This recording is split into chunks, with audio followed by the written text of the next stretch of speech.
प्रतिस्पर्धा भन्ने अनि सिन्डिकेट हुन्छ। विद्युत विधेयक संसदमा जुन विचाराधीन छ यो अर्को घातक, यो डरलाग्दो छ। सरकार बिजुली बेचेर होइन, सरकार चाहिँ लाइसेन्स बेचेर धनी हुने सपना देखिरहेछ। भाडा उठाएर खाने सपनाबाट आएको छ। कुनै पनि देश भाडा उठाएर खाएर समृद्ध हुन सक्दैन। यसैमा हाम्रो महत्त्वपूर्ण रिजर्भेसन हो। किनभने हामीलाई समस्या चाहिँ प्राय सबैजनालाई जानकारी हुन्छ र समाधान के हो त, हामीले गर्नुपर्ने के हो त। शान्ति प्रक्रियामा क्यान्टनमा रहेका मान्छेको खल्तीको पैसा चेकमा फेरेर तिमी घर जाऊ भने जस्तो हो यो। त्यस्तै नीति बन्यो नि त यो नीतिले त त्यही भन्छ। जसले चेक बुझ्यो त्यसले यस्तै नीति बनायो। त्यसैले यस्तो नीति बन्नु हुन्छ कि हुँदैन। सस्तोमा बिजुली दिन्छौँ भने जब विशेष गरी आइटी सेक्टरमा ठुलो रोजगारी यहाँ सिर्जना गर्न सकिन्थ्यो। सरकार बिजुलीको उपयोगबाट रोजगारी सिर्जना गर्ने होइन, बिजुलीलाई महँगो बनाउने र बिजुलीका आयोजनाको लाइसेन्स बेच्दा कमिसन खाने चक्करमा लागेर यो विधेयक लिएर आएको छ। लाभांश पाउने किन ढिला हुन्छ भन्ने प्रश्न गर्नुभयो। त्यो प्रश्नको सन्दर्भमा चाहिँ 3 वर्ष 5 वर्ष हामीलाई सर्वेक्षणको लागि अनुमति हुन्छ। 5 वर्ष कन्स्ट्रक्सन हो। एउटा आयोजना सञ्चालन गर्न न्यूनतम 7 देखि 10 वर्ष लाग्छ। 10 वर्ष लागेर सञ्चालन गरेको आयोजनाको पनि हामीलाई चाहिँ बिजुलीको उत्पादनमा मात्रै हो, प्रसारण, वितरण र व्यापार हामीलाई छैन। हामीले उत्पादन गरेको बिजुली विद्युत प्राधिकरणलाई बेच्ने हो। त्यो पहिल्यै एग्रिमेन्ट भएको हुन्छ। पिपिए भन्दा पहिला कनेक्सन एग्रिमेन्ट भएको हुन्छ। कुन कनेक्सन पोइन्टमा कुन सब स्टेसनमा कति क्षमताको ट्रान्समिसन लाइनमा कनेक्सन दिने भन्ने त्यो पछाडि पिपिए भएको हुन्छ। त्यो कनेक्सन एग्रिमेन्टको बेसमा हाम्रो प्रोजेक्ट कहिले सम्पन्न गर्ने भन्ने हुन्छ। हामीले आयोजना सम्पन्न गरेका छौँ, नगर्दा पेनाल्टी तिर्नुपर्छ।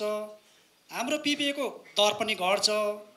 अब आयोजना सम्पन्न गरिसकेपछि सम्पन्न भएको विद्युत आयोजनाको चाहिँ एउटा ट्रान्समिसन लाइन नेटवर्क विद्युत प्राधिकरणले बनाउन नसकेर अथवा नभएर अथवा सरकारको ध्यान नपुगेर ट्रान्समिसन लाइन नबनेर हाम्रो उत्पादन भएको बिजुली खरिद गरेको छैन।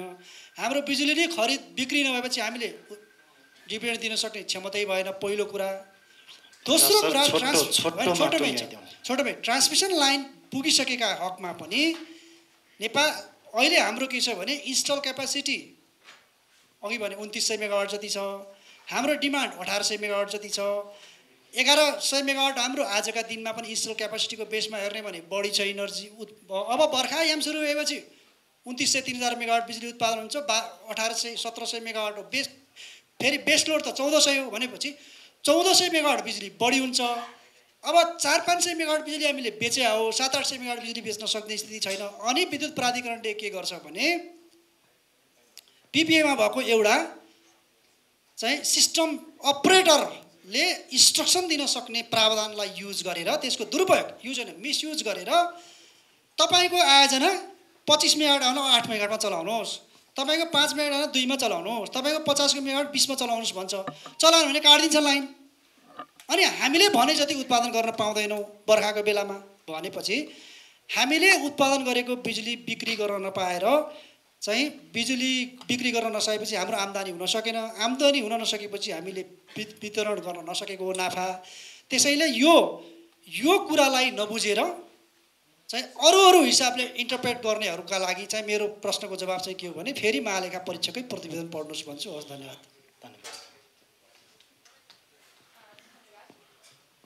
धन्यवाद। आज हामीले विभिन्न कोणबाट यो ऊर्जा क्षेत्रमा भएका समस्याका बारेमा चर्चा गऱ्यौँ। हामीसँग यो राजनीतिमा के भयो भन्दाखेरि चाहिँ आफ्नो नियतमाथि क्वेसन चाहिँ गरिएको छ। तर हामी यो शिक्षा क्षेत्रमा त्रिभुवन विश्वविद्यालयमा पर्टिकुलरली इन्जिनियरिङ अध्ययन संस्थानमा चाहिँ हामीले आफ्नो काम चाहिँ गरेका छौँ। त्यसकारण आफूले नियतवश राम्रो काम गर्यो भने चाहिँ उत्पादन चाहिँ राम्रो हुँदो रहेछ भन्ने कुरा चाहिँ अब नेपाली विद्यार्थीहरूको सबभन्दा पहिलो चोइस नै इन्जिनियरिङ अध्ययन संस्थानको इन्जिनियरिङ क्याम्पसहरूमा चाहिँ पढ्ने चाहिँ लिएको छ।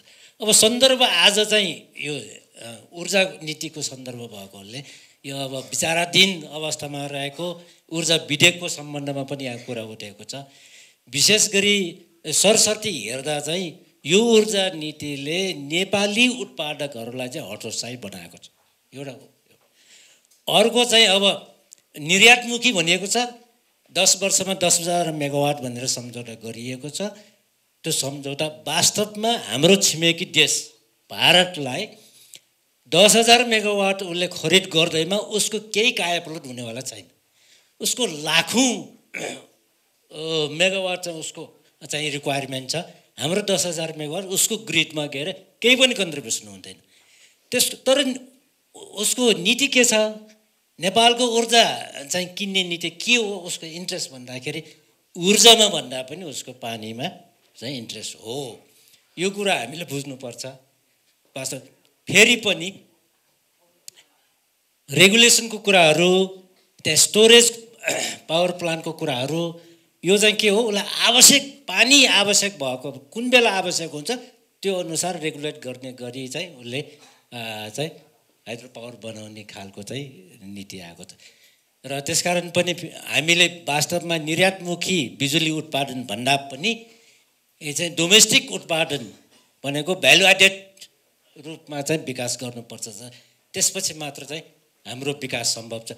म एउटा हाम्रो प्रोफेसर हुनुहुन्छ इजरायलको एउटा युनिभर्सिटीको, उहाँले भन्नुहुन्थ्यो कि हामी त घाम चाहिँ उत्पादन गर्छौँ, घाम निर्यात गर्छौँ भन्नुभयो क्या।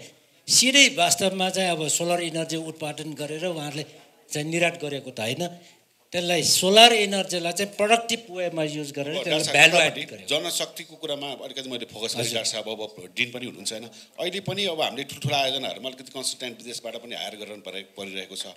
हाम्रो त्यो लेभलको जनशक्ति कहिले यो तयार गर्नलाई के गर्नुपर्छ? होइन, हामीले हाम्रा चाहिँ जनशक्ति, उत्पादित जनशक्तिहरू धेरै इन्टरनेसनल लेभलमा धेरै चाहिँ टिम लिडर भएर काम गरेका चाहिँ केसहरू छन्। हेर्नुभयो भने चाहिँ धेरै मिडल इस्ट कन्ट्रीहरूमा ठुल्ठुला आयोजनाको टिम लिडर चिफ इन्जिनियर को हुन्छन् भन्दाखेरि नेपाल इन्जिनियर हुन्छन् होइन।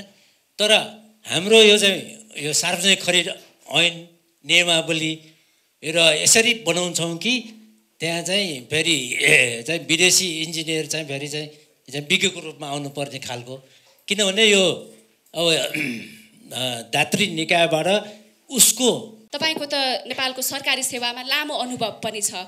लामो अनुभवबाट सिकाइ पनि त्यत्तिकै होला। सरकारी झन्झट कतिको अप्ठ्यारो छ होइन। यहाँ सबैजनाले कम्प्लेन गरिरहनु भएको छ। अब यहाँ आफै त्यो ठाउँमा बसिरहँदाखेरि कति चाहिँ त्यहाँ जटिलता थियो भन्ने पनि यहाँका अनुभवहरू पनि होलान्।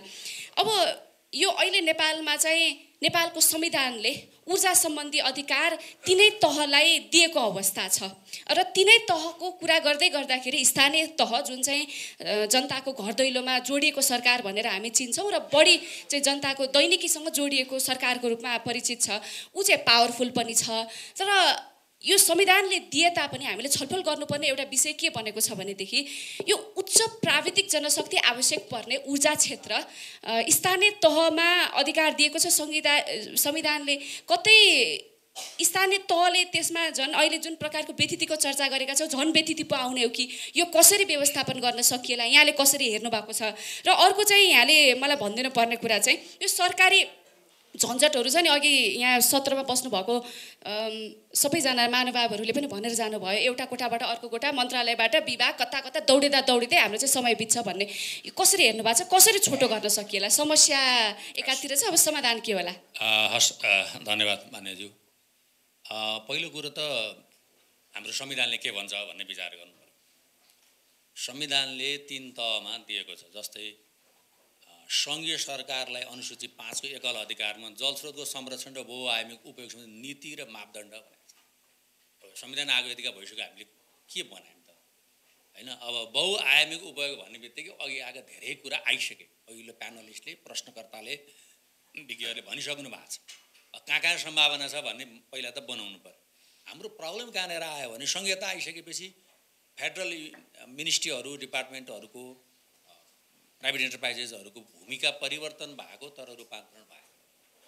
त्यो चाहिँ उही पहिलाकै जस्तै इम्प्लिमेन्टेसन फोकस र त्यसैलाई होल्ड गर्ने हिसाबमा गएको कारणले समग्रता बिग्रिएको छ। दोस्रो, केन्द्रीय स्तरका ठुला विद्युत सिँचाइ र अन्य आयोजन त परिवर्तन सायद ठुला भनेर केन्द्रले, सरकारले गर्ने अथवा प्राइभेट सेक्टरले गर्ने भनेर डिफाइन गरिदिएको भए क्लियर हुन्थ्यो होला। धेरै कुरो क्लियर भएको छैन, पहिलाकै यथावत छ। अनि अन्तर्राष्ट्रिय व्यापार, आणविक ऊर्जा, वातावरण व्यवस्थापन, वातावरण अनुकूलन भनेर सङ्घीय सरकारको एकल अधिकारमा छ। अनुसूची 6 मा प्रदेश सरकारको एकल अधिकारमा प्रदेश स्तरको विद्युत सिँचाइ र खानेपानी अघि माथि आएको ठुला योजना प्रदेश स्तरको योजना भने के डिफरेन्स हो त्यो सँगै सरकारले भन्नु पर्यो अथवा जोइन्टली भन्नु पर्यो त्यो वर्गीकरणै भएको छैन एडहक हिसाबले गइराखेको छ त चलिआएको छ त्यस्तै अब साझा सङ्घ र प्रदेशको साझामा के छ भने प्रदेश सीमा नदी भनेको छ त्यो डिफाइन गरिदिनु पर्यो अनि जलमार्ग वातावरण संरक्षणको कुराहरू दुईटाको साझामा छ त्यस्तै थानिएको एकलमा साना जलविद्युत आयोजना खानेपानी वैकल्पिक ऊर्जा भनेको छ अब यहाँनिर हजुरको प्रश्नसँग रिलेटेड पनि छ साना जलविद्युत भनेपछि कति जस्तो वैकल्पिक ऊर्जा एकल अधिकारमा छ फेरि स्थानीय सरकार त्यो हुँदा ठुला योजना सीमा नदीको कुरा साना योजना भन्ने डिफाइन गरिसकेपछि अनि के गर्नु पर्यो भने जनशक्ति विकासको कुरा गर्नु पर्यो जनशक्ति योजना हुनु पर्यो अब हाम्रो जनशक्ति योजनै छैन कोलौँ प्लान पछि त हामीसँग छैन अहिले होइन कुनै बेला अब समय छैन कुनै बेला चाहिँ अब यो एलओआई दिने सिलसिलामा जनशक्ति योजना दिनुपर्छ भनेर मैले नै फाइल उठाएको थिएँ फाइल बाहिर मन्त्रीगण निक्लेन मलाई नै मन्त्रालयबाट सारी त्यसकारण यो कुरा चाहिँ पोलिटिकल माइन्डसेटको कुरा पनि छ अनबन्डलिङको कुरा आएको छ पहिले त माइन्डसेट अनबन्डल्ड हुनु पर्यो हाम्रो चाहिँ त्यहाँनिर ठुलो प्रब्लम छ किनभने मैले अनबन्डलिङको काम गरेको हुनाले पनि मैले अनुभव छ गरिरहेको छु त्यस्तै अब तिनै तहको साझामा चाहिँ विद्युत खानेपानी सिँचाइ जस्ता सेवाहरू वातावरण पर्यावरण र प्राकृतिक स्रोतबाट प्राप्त रोयल्टी भनेको छ अब यो भन्ने बित्तिकै कुरा के आएर अब यो साझा अधिकार एकल अधिकारलाई फेसिलिटेसन गर्न ल्याएको हो कि त्यसलाई फेरि रिसेन्ट्रलाइज गर्न ल्याएको भन्ने कुरो पोलिटिसियनहरूले बुझ्नु पर्यो क्लियर गर्नु पर्यो मान्यज्यूहरूले भन्नु पर्यो पोलिटिकल लिडरहरूले भन्नु पर्यो के हो त मान्छे ब्युरोक्रेसीले होल्ड गरिरहेको हुनसक्छ किन भन्दा हाम्रा मान्यज्यूहरू पोलिटिसियनहरू के चाहनुहुन्छ भने अधिकार निक्षेपण गर्ने कर्मचारी भन्दा हजुरकै राख्नुपर्छ हजुरले कहाँ दिनुहुन्छ हजुरले त के गर्ने भोलि भन्ने मान्छेलाई रुचाउनुहुन्छ त्यस अर्थमा यो कुराहरू क्लियर भइसकेपछि स्थानीय तहको जनशक्तिको व्यवस्थापन गर्ने कुरा त फङ्सन फन्ड र फङ्सनहरू तिनवटा कुरा मैले जहिले नि 3F भन्ने गरेको छु लेख्ने गरेको छु त्यो सँगै जानुपर्ने त्यो ग्याप कहाँ छ त्यसलाई परिपूर्ति गर्नुपर्ने कुराहरू हो त्यसकारण चाहिँ त्यो एउटा पालिकाको सम्भावनाको आधारमा उनीहरूले गर्न सक्ने साना जलविद्युत योजनाहरू डिफाइन गरिदिनु पर्यो वैकल्पिक ऊर्जाको एकल अधिकार छ त्यो पनि सीमाको कुरा हुनसक्छ गर्न सक्ने गर्न नसके अरूले सहयोग गर्ने मेकानिजम राखिदिनु पर्यो जसको क्यापासिटी छ फेरि 753लाई हामीले एउटै डालोमा हालेर बनाएको त्यसकारण त्यो क्यापासिटीलाई कसरी बढाउने भन्ने कुरा चाहिँ महत्त्वपूर्ण छ र यो स्थानीय तहको जनशक्ति विकास योजना लिएर आउने त्यहाँनिर पब्लिक प्राइभेट पार्टनरसिप लोकल लेभलको भनेर 63 सालमै पोलिसी बनाएको थियो त्यो ग्यापलाई प्राइभेट सेक्टर यत्रो हुनुहुन्छ अघि पनि आयो वैकल्पिक ऊर्जाको आयो गाउँ गाउँमा जानुभएको छ कोलाबोरेसन गर्न सकिन्छ सहकारी गर्न सकिन्छ त्यसकारण चाहिँ त्यो पाटोलाई सँगसँगै फङ्सन फन्ड र फङ्सन नदीलाई सँगसँगै हेर्नुपर्ने चाहिँ सिद्धान्त पनि हो व्यवहारमा त्यो नभएको हुनाले काम नभएको अवस्था चाहिँ छ सायद यो प्रश्नको यति नै होला भन्ने लाग्छ अहिले हजुरले भन्नुभयो अनुसार अहिले तत्काल चाहिँ त्यो सबै कुरा व्यवस्थापन नभइकन सरकारले त्यो डिफाइन नगरिकन स्थानीय तहलाई अहिले चाहिँ दिनु हुँदैन भन्न खोज्नु भएको कि कसरी जोड्न चाहनुहुन्छ होइन अब अहिले त यो तदर्थ हिसाबले गरिरहेछ स्थानीय तहको क्यापासिटी उनीहरूले बढ्ता पनि गरिरहेको हुनसक्छ त्यो इन्भेन्ट्री नभइकन त्यो चाहिँ भन्न सकिन्छ तर गर्नको लागि त उनीहरूले स्थानीय तहले गर्ने कुरा चाहिँ उसको दिगो हुन्छ कि हुँदैन व्यवस्थापन क्यापासिटी हुन्छ कि हुँदैन चेन्ज भएको लिडरसिपले त्यसलाई ओन गर्छ कि गर्दैन भन्ने कतिपय कुराहरू आउन सक्छन् तर कम्युनिटी ओन भयो भने कम्युनिटीले ओनरसिप गर्ने कुराहरूलाई हामीले चाहिँ बढी चाहिँ विस्तार गर्न सक्यौँ भने कम्युनिटीले म्यानेज गर्न सक्ने कुराहरूमा चाहिँ हामी जानुपर्ने हुन्छ र कोलाबोरेसन कम्युनिटी र लोकल गभर्मेन्टको गर्नुपर्छ जस्तो लाग्छ मैले हजुरलाई दुईवटा प्रश्न गरेको थिएँ अर्को प्रश्न चाहिँ यो मन्त्रालय विभाग पटक पटक फाइल घुमाइरहनु पर्ने जुन समस्या छ हजुर त्यहाँ बसेर पनि आउनुभयो यो समस्यालाई कसरी समाधान गर्ने एकदम मैले भने मलाई सायद श्रीरामजीले 3टा कुरा भन्नुभएको थियो एउटा संविधानको कुरा मैले भने दोस्रो नीति र हजुरको प्रश्न म यसमा जोड्छु पहिला नीतिमा मैले अघि नै भने माइन्डसेट चाहिँ अनबन्डल गर्ने कुरा प्रिरिक्विजिट हो हाम्रा पोलिसी कस्ता हुन्छन् भने यो कुनै बेला कुनै पोलिसी एक्टिभ हुन्छ कुनै बेला कुनै पोलिसी त्यसकारण चाहिँ पोलिसी बनाउने कुरामा चाहिँ एउटा सेक्टरलाई अर्कोले कम्प्लिमेन्ट्री सप्लिमेन्ट्री के हुन्छ भन्ने कुरा हामी खोज्दैनौँ आफ्नो सेक्टरल कम्पार्टमेन्टल माइन्डसेट चाहिँ हरेक मन्त्रालयको भएको हुनाले ओभरअल हेरिदिने मेकानिजम छैन अब यो पोलिटिकल ट्रान्सफर्मेसनको कुरा गर्दा शासकीय सुधारको कुरा गर्दा समग्रतामा हेरिदिने निकाय नै छैन सामान्य प्रशासन सेवाको चाहिँ मात्रै चाहिँ हेर्ने सामान्य प्रशासन मन्त्रालय छ, सुरक्षाको कुरा, प्राविधिक कुराहरू हेरिदिने अरू विभिन्न निकायमा छरिएर बसेको छ।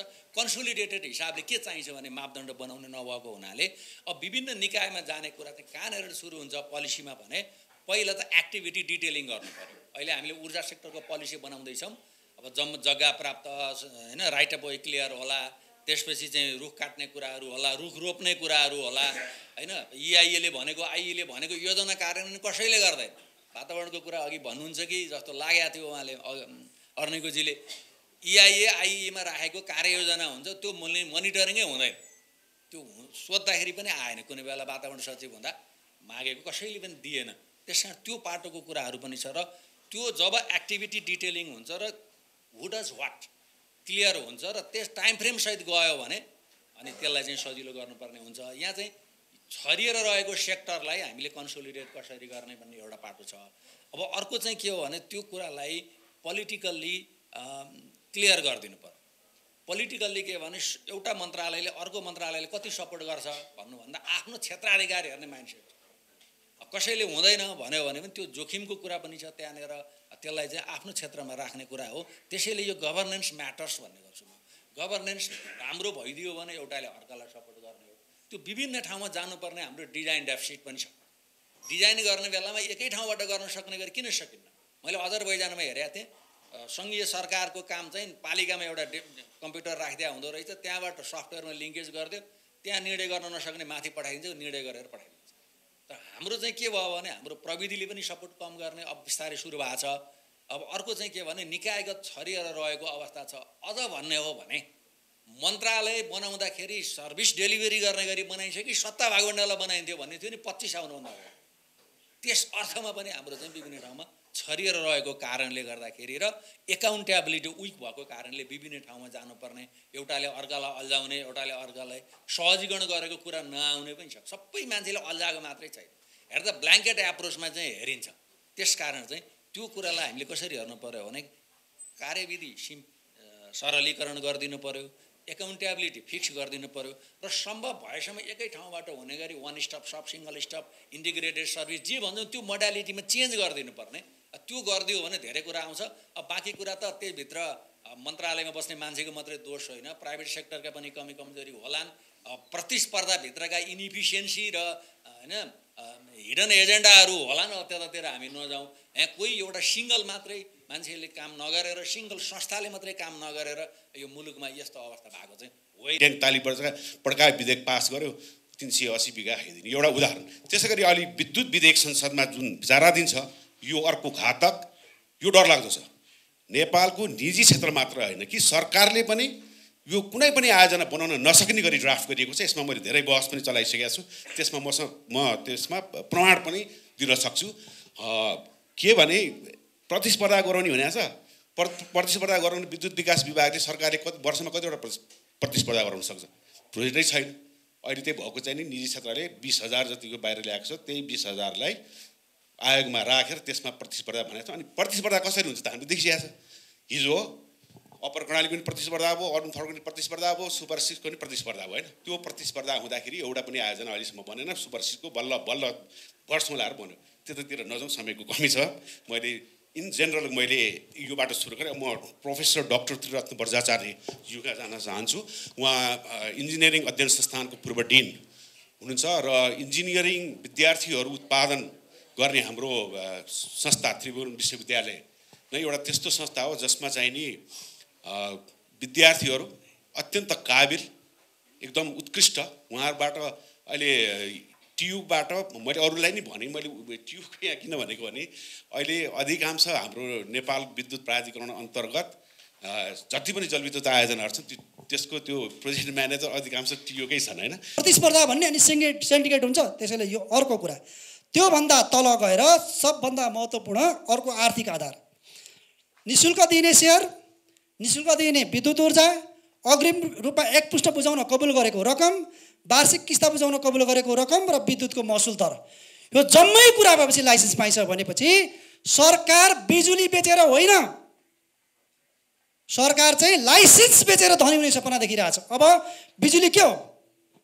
हामीले अघि भन्यौँ नि, हाम्रो ऊर्जा नीति के हुनु पर्थ्यो भने हामी कहाँमा चाहिँ ग्रिन एन्ड क्लिन इनर्जी छ, हामी त्यो सस्तो ऊर्जा उत्पादन गर्छौँ र संसारभरिका ग्रिन एन्ड क्लिन इनर्जी उपयोग गर्ने उद्यमीहरूलाई सस्तोमा बिजुली दिन्छौँ भने विशेष गरी आइटी सेक्टरमा ठुलो रोजगारी यहाँ सिर्जना गर्न सकिन्थ्यो। सरकार बिजुलीको उपयोगबाट रोजगारी सिर्जना गर्ने होइन, बिजुलीलाई महँगो बनाउने र बिजुलीका आयोजनाको लाइसेन्स बेच्दा कमिसन खाने चक्करमा लागेर यो विधेयक लिएर आएको छ। त्यसैले हामीले यसको विरोध गरेका हौँ। अब अर्को अनुमति पत्रको अवधि, यहाँ धेरैलाई कन्फ्युजन छ। हामीले विद्युत ऐन 2049 साल अनुसार लिएको ऐन अनुमति पत्रको दफा 10 मा जानुभयो भने, पुरानो ऐनको दफा 10 मा जानुभयो भने, त्यो दफा 10 भनेको चाहिँ के हो भने, त्यो दफा 10 भनेको के हो भने 50% भन्दा बढी विदेशी लगानी भएका आयोजनाको हकमा आयोजनाको लाइसेन्सको अवधि 50 वर्ष हो। 50% भन्दा कम विदेशी लगानी भएका वा 100% स्वदेशी लगानी भएका आयोजनाको हकमा आयोजनाको लाइसेन्सको अवधि समाप्त भएपछि सोही आयोजनालाई, सोही कम्पनीलाई पुनः करार गरेर दिने भनेछ दफा 10 को दफा 4 ले। त्यसैले हामीले आयोजनाको आइपिओ निकाल्न पाएका हौँ, नभए कुनै बुट परियोजनाको आइपिओ निस्किन्छ।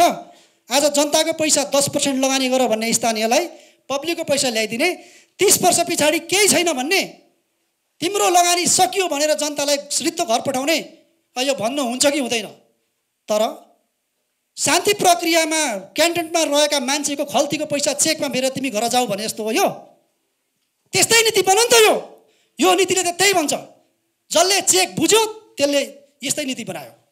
त्यसैले यस्तो नीति बन्नुहुन्छ कि हुँदैन? मेरो अर्को प्रश्न। त्यसैले स्वदेशी र विदेशीलाई गरिने फरक खालको चाहिँ दृष्टिकोण हुनुपर्छ। स्वदेशी लगानीको संरक्षण गरिनुपर्छ। यो ऐनले स्वदेशी लगानीको संरक्षण गर्दैन। त्यसैले यो ऐन पास भयो भने यो देश चाहिँ लाइसेन्स बेच्ने र केही रोयल्टी, त्यो रोयल्टीलाई म भाडा रेन्ट, रोयल्टी पनि रेन्ट हो, भाडा उठाएर खाने सपनाबाट आएको छ। कुनै पनि देश भाडा उठाएर खाएर समृद्ध हुन सक्दैन।